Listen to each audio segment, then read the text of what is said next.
political season rapidly heating up ahead of the 2023 elections here in Nigeria, the question of who could be the best candidate for every electoral position at both the state and federal levels is also gaining momentum. What should be the standard? Well, joining us now from our Abuja studios for a discussion is Patience Ademuyiwa. She is the president of Nigerians in Diaspora Association, Maryland, United States. Thank you so much for joining us. Thank you very much for having me. Well, very quick. And the correction, I'm not the president of Maryland chapter. I'm no more, yeah. Okay, so you're the past president. I'm the past president and also the past chairman of the national board. Thank you so much for that correction. And we'll take it. Past. Thank you. Well, let me ask you, because you have been in the position, but my question to you is, have you seen enough to say the Nigerian people are interested in building democratic institutions, strong institutions and not strong men? Where lies the allegiance of the Nigerian people with every election cycle?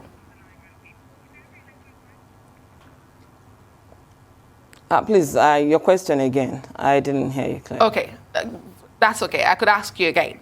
Have you seen enough to be able to say that Nigerians are interested in strong democratic institutions rather than strong men? Oh, yes. Strong institutions, grow the economy. It's no matter of a strong man or strong woman. We need strong institutions to be able to move things forward in our great nation, Nigeria. And it doesn't matter whether it's a woman or a man that is presiding over issues. But when you have strong institutions, right now we know we have defects in our infrastructural development. We build the healthcare, we build education, transport, water, and the rest of it. We build institution, then the system will be revamped. We need to listen to the Nigerian people. So all we need is a strong institution to be able to drive the economy of Nigeria in the positive note. Okay, Ademuyiwa, it's seen that you're here in Nigeria and you were the former president of the Nigerians in Diaspora. It's safe to say you've had a taste of both sides. Now, I want to ask you two questions. One, do you feel a lot of Nigerians in Diaspora have a jaundiced view of what Nigerians are up against when they say maybe we're docile, we don't speak up enough? And, having appreciated what we are up against, do you see why it doesn't come easily to Nigerians to stand up for their rights because of the circumstances on the ground?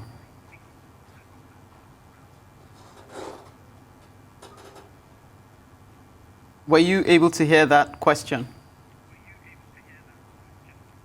Oh, I heard Ademuyiwa. Are you talking to Patience Key or Ademuyiwa? Oh, my goodness. Okay, I'm talking to you, Patience. Your name is Patience. Oh, no, I heard Ademuyiwa so I don't know. Okay. Okay, would you like me to repeat the questions? My earphone is falling off. Okay. Let me take it. Let me break it. Adjust my earphone also. Okay. Can you hear me now? Yeah. I can hear. Yeah, I'm trying to. The earphone is going off my ear. Okay. I'll try and simplify the question. Do you feel Nigerians in diaspora fail to appreciate what Nigerians are up against when they say that we don't speak out enough in terms of civic responsibility? No, I don't feel so. I know that we appreciate what our people are doing. We live in the diaspora where there's a lot of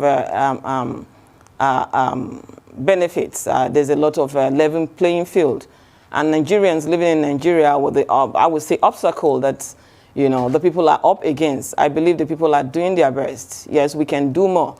And it's not only the job of Nigerians living in Nigeria, to speak up, to, put action together, put strategy together to move Nigeria forward.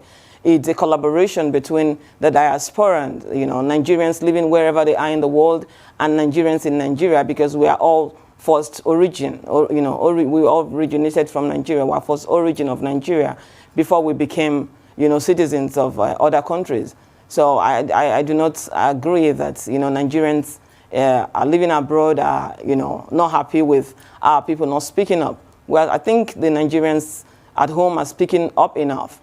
look at the answers, look at the youths are speaking. And you see in the TV, the radios, people are talking, but talk alone will not do it. Collaboratively, Nigerians, wherever they are in the world, show, think of giving back to the economy who actually built them. I'm glad you went there. My next question would be, how do we work collaboratively with Nigerians in diaspora to speak as one, since if Nigeria is better, then it's better for all of us?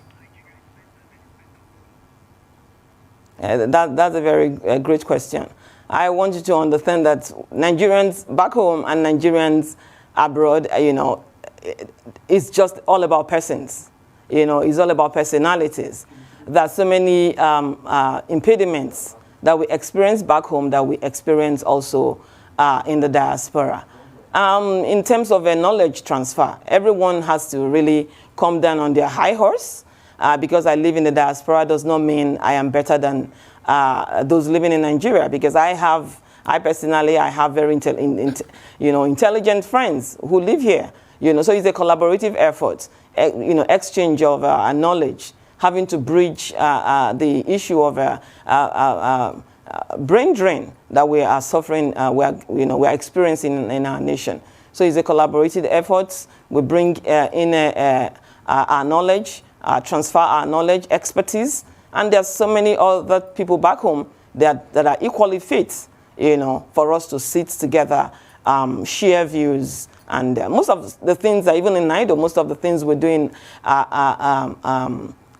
most of the products we use in NIDO, as in flyers, a lot are done by Nigerians, because we believe in the intellect we have back home, we believe in the expertise and all that. So already, on some basis, group basis and individual basis, we are already working with Nigerians, counterpart to move things forward. Coming to the national development, we need to do more. Thank you so much. That's a great place to leave it. Patience Ademuyiwa, past president of Nigerians in Diaspora Association. Thank you so much for coming on the show.